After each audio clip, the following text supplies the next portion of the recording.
The only thing that we're interested in is putting money in your wallet. If you want to bet the fights, if you want to have a little bit of action, you are in the right place. With my partner, Ian Parker, I am Renato Okamoto. We're ready to rock between our parlays, our props, our straight picks. It's time to make money. Let's go.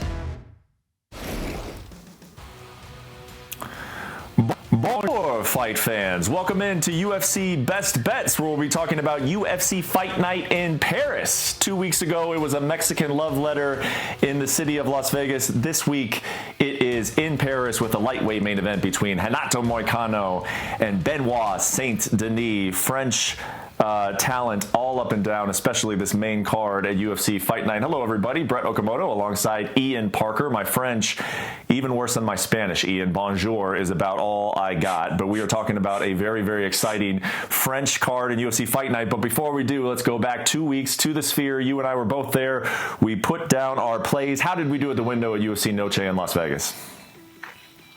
I am impressed. You are becoming multilingual as the weeks go on with these international cards. When it came to Noche, it was a spectacle. It was fun. On the betting side, I missed the mark. Sugar Sean O'Malley, I thought he was going to be able to land on Merab. Merab made that fight look effortless. My favorite play of the night was Diego Lopez. That hit for us, along with Lazy Boy Ronaldo Rodriguez. There's a Huber fight. That one stung. It was originally minus 250. It got us to minus 170. I thought he was going to win that one. He lost by split, and then Torres Bahamondes lost. The Parker's parlay got broke immediately with Rojas Jr. not winning inside the distance. And we just missed on that long shot prop. Rodriguez had a chance to get the sub. So an off week for me, but now we're in Paris. We're going to get it back, and then we're going to have momentum going into Salt Lake City. Oh, yeah. Salt Lake City coming up very, very rapidly to start off the month of October. But we got to go to Paris here first. And it's a 6-fight main card. You can find it on ESPN Plus at a special time of 3 Eastern, noon Pacific. I love these morning cards over here on the West Coast. Renato Moicano, Benoit Saint Denis. That is your main event. Nasruddin Imavov and Brendan Allen. That is a very, very important co-main event at 185 pounds. We will be going through all of these fights on the main card, getting leans, picks, totals, whatever the case is from Ian. All of those odds courtesy of ESPN Bet. But let's start with that main event. Renato Moicano, they call him Money Moicano. He calls himself Money Moicano. If you've been betting on this guy recently, you have been making money. He's won 3 in a row, including plus 220 against Jalen Turner in his last fight. Benoit Saint Denis, I think we all remember that. 2-1 favorite against Dustin Poirier. Did not go his way in Miami. What do we think about these odds here with Saint Denis, again, a big-time favorite, this time in his home country of France? I think despite him losing to Dustin and despite Moicano beating Jalen Turner, the odds, they make sense. For those of you that like Moicano, take a stab. I get it. You know, he's got great jiu-jitsu. His striking has gotten better. We know he's very durable and tough. However, well, when I mean durable, meaning that he doesn't back away from a fight, but he gets dropped an awful lot, and he takes a lot of damage, and someone like Jalen Turner just made one mistake. Benoit Saint Denis, I don't think he makes that mistake here. You know, that last fight, he did gas out against Dustin, but he had staph infection. He openly admitted about the antibiotics, and you and I talked about it on the show. When you have a staph infection, you're on those antibiotics, the first thing it does hit is your cardio. It can get you winded quick. Otherwise, this is a guy that goes out there. He will look to brawl. He can take your back. He can submit you. I think that last fight, we have to kind of look at it as he got that veteran experience. It was a bad situation for him. And I don't know if Moicano can always just come back from that crazy damage and make those Hail Mary type of wins here. I'm going to go with Benoit Saint Denis to win this fight inside the distance. No way I see this going 5 rounds, that's for sure. We'll get that number down quite a bit by doing it that way. And I would even take it a step further, Brett. It wouldn't shock me if he won by TKO, KO in top position on the ground as in a ground and pound situation. But I'll pay a little bit more to get it inside the distance. I think he bounces back here. I like that pick because if you do like Benoit Saint Denis, I think the one thing that would kind of make you hesitant about it is the fact that it's 5 rounds.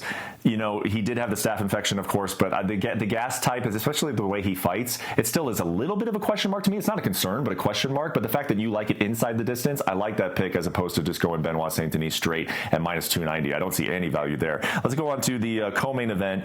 It's Imavov versus Allen. I got to be honest on this one. I was expecting Imavov to be a favorite a little bit higher than I was expecting, though. Imavov is minus 210. Brendan Allen plus 175. He finally got that thorn out of his side in Chris Curtis, but it wasn't easy in his last fight in that split decision. What do you think about Brendan Allen and Nasruddin Imavov here? Imavov minus 210.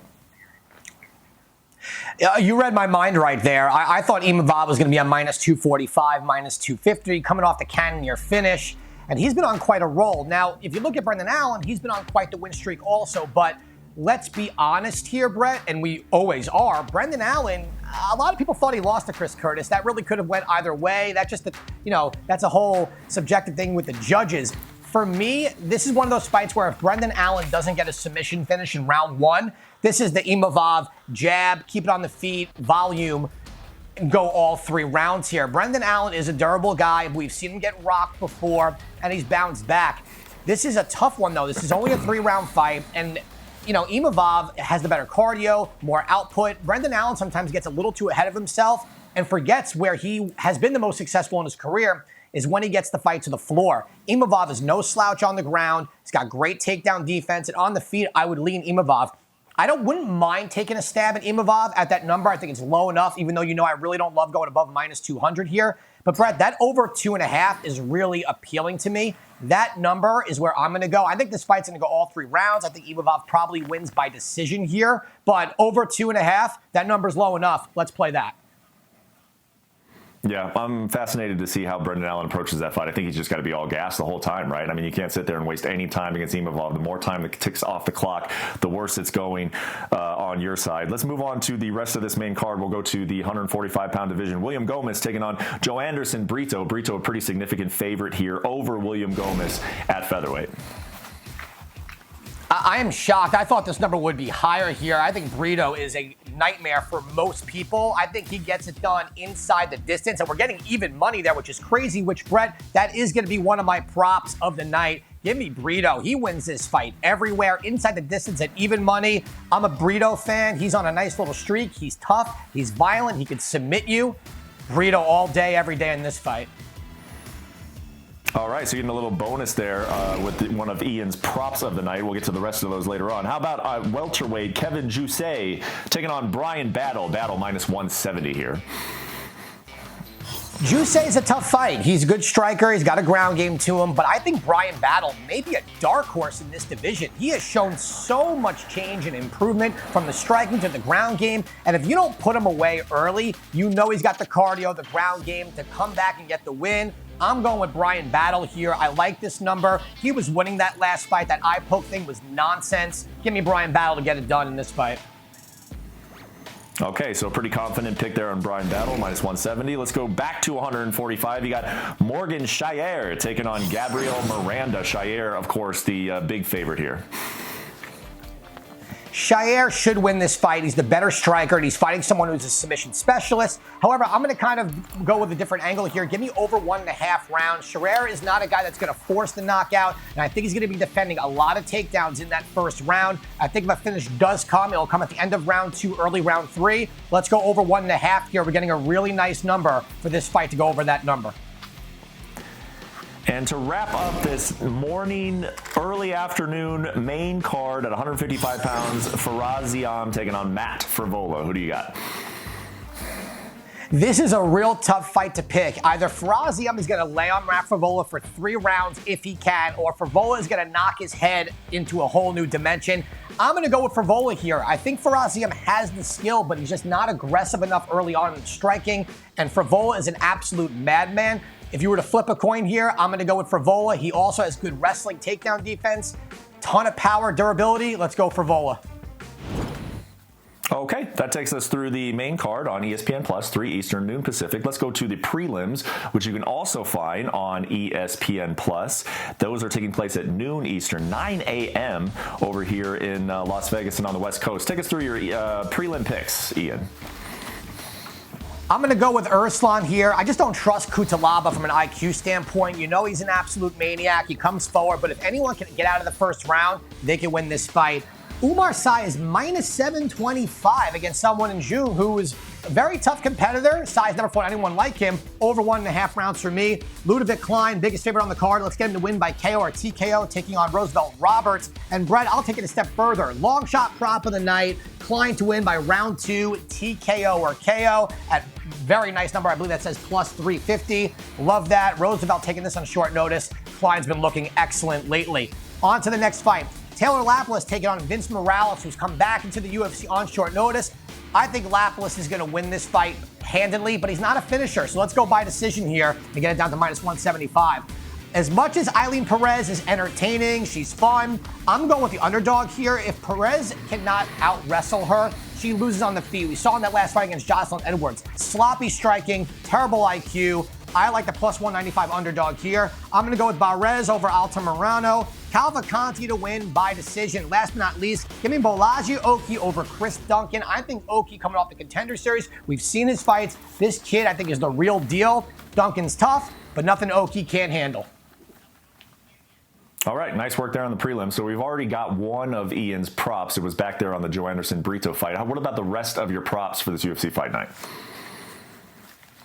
We got 2 fights to win by decision. Jacqueline Cavalcanti, talented striker. I think she's going to win this fight. It's not going to be the most exciting one, but we're going to take her by decision. And Taylor Lapilus also to win by decision. Morales is a very tough guy. He's going to come forward. I think Lapilus is going to be defending a lot of takedowns, striking from the outside, using that calf kick. So both those fights, who are over 2-1 favorites to win by decision, we're getting them down to manageable plays. And those are going to be the 2 other props, along with Brito. All right, that takes care of the props. Let's get along with Brito. Yes, 3 props for you on this UFC Fight Night. That takes care of the props. Let's get to the parlays. Parlay first. What do we got on Saturday in Paris for Parker's parlay? All right, so this one, it's chalkier than when I first had this picked. Almost every fighter since I made the selection has gone up. But you know what, Brett? Sometimes, as long as we get to the pay window, it's all that matters. I'm going all 4 of these favorites just to win. Benoit Saint Denis, Joe Anderson Brito, Morgan Scherer, and Taylor Lapilus at +150. When I originally had this, it was +175, which was much nicer. So if you want to remove Morgan Scherer, you'll get a lower number. I understand, but for me, I'm going to take the +150, and I'm going to see you guys at the pay window with this one. All right, probably get it in now if it's all moving towards the direction of the favorites. How about the long shot parlay for this weekend? I think we got 3 live dogs here. Although Ivan Erslan -105, not the plus money dog, but against Ion Kutalaba, I think he can get it done. Daria Zeles-Canova, look, I think against Eileen Perez, if you keep the fight on the feet, and she's the better striker, she can win. And then Daniel Barrez, I think he can get it done. He was the favorite. That money's kind of gone the other way. That doesn't scare me at plus over 1,000. 3 fights to win. Let's go. All right, nice little 3-teamer there for the long shot parlay. How about the best bets, Ian? Where are we going? I got 5 best bets this week.